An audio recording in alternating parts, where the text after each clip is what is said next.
ദാരിദ്ര്യം മാറി സമ്പത്തുണ്ടാകുവാനായി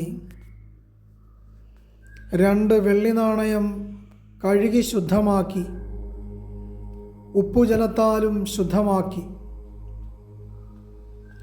വടക്ക് ദിശയിലേക്ക് നോക്കി ആ നാണയം വലത് കൈയിൽ വെച്ചുകൊണ്ട് ഇപ്രകാരം മഹാലക്ഷ്മിയെ പ്രാർത്ഥിക്കുക.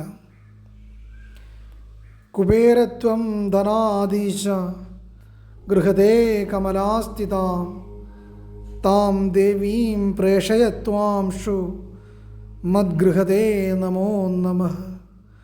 കുബേരത്വം ധനാധീശ ഗൃഹദേ കമലാസ്ഥിതാം താം ദേവീം പ്രേഷയത്വാംഷു മദ്ഗൃഹദേ നമോ നമഃ.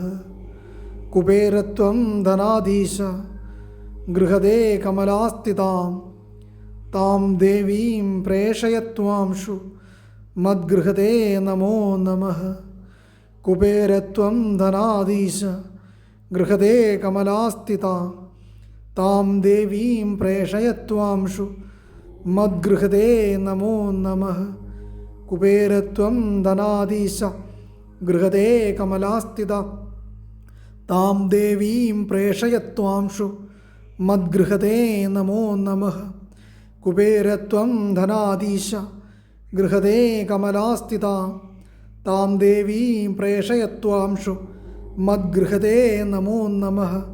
കുബേരത്വം ധനാധീശ ഗൃഹദേ കമലാസ്ഥിതാം താം ദേവീം പ്രേഷയത്വാംഷു മദ്ഗൃഹദേ നമോ നമഃ.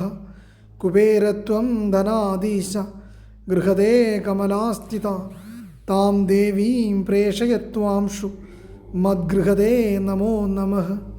കുബേരത്വം ധനാധീശ ഗൃഹദേ കമലാസ്ഥിതാം താം ദേവീം പ്രേഷയത്വാംഷു മദ്ഗൃഹദേ നമോ നമഃ.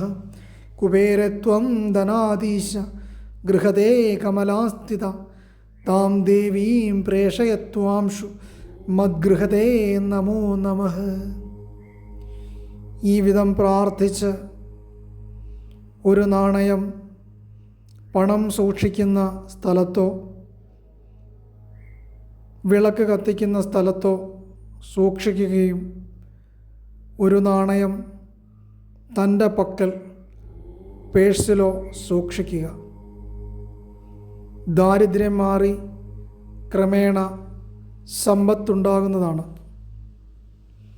കുബേരത്വം ധനാധീശ ഗൃഹദേ കമലാസ്ഥിത താം ദേവീം പ്രേഷയത്വാംഷു മദ്ഗൃഹദേ നമോ നമഃ.